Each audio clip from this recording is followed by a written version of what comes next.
एक परिवार था जिनके पास बहुत बीघा जमीन थी। घर में 4 लड़के थे। चारों खेत में मेहनत मजदूरी करके कमाते थे। परिवार बहुत बड़ा था। जितना वे मेहनत करते उतना उन्हें मिलता ना था, क्योंकि खेत में पानी की कमी थी और मौसम की मार पड़ती ही जा रही थी, जिसके कारण खाने तक के लाले थे तो बच्चों की पढ़ाई तो दूर की बात है। अगर इस बीच कोई बीमार हो जाए तो गरीबी में आटा गीला जैसी बात हो जाए।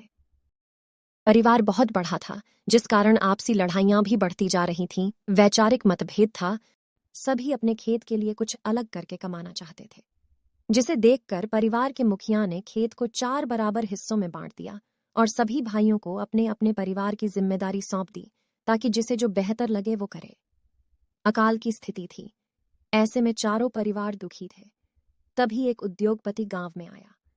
उसने इन चारों भाइयों के सामने एक प्रस्ताव रखा, जिसमें उसने इनकी जमीन मांगी और बदले में जमीन की कीमत के साथ परिवार के जो भी सदस्य काम करना चाहते हैं उन्हें नौकरी का वादा किया।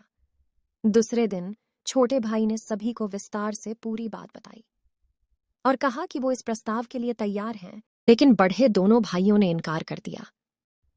उन दोनों ने कहा, यह पुश्तैनी जमीन है, हमारी पूज्यनीय है, भूखे मर जाएंगे लेकिन हम जमीन ना देंगे। छोटे भाई ने बहुत समझाया, लेकिन वे नहीं माने।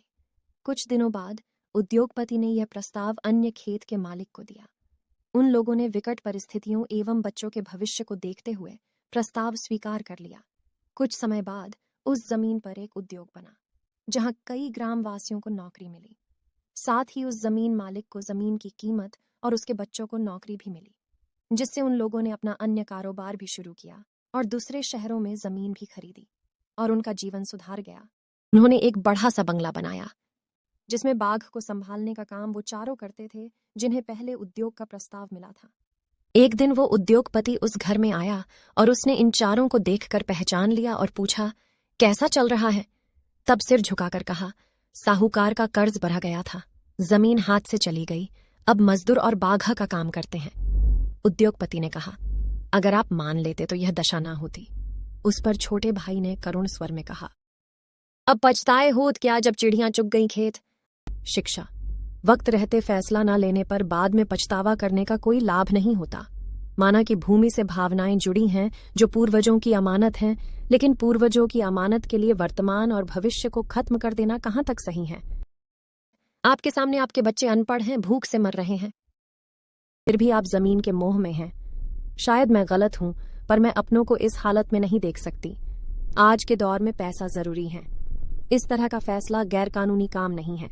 कल को आपके बच्चे पेट भरने के लिए चोरी डकैती करेंगे तो क्या आपके पूर्वजों को शांति मिलेगी?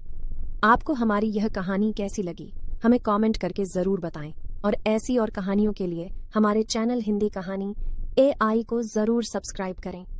धन्यवाद।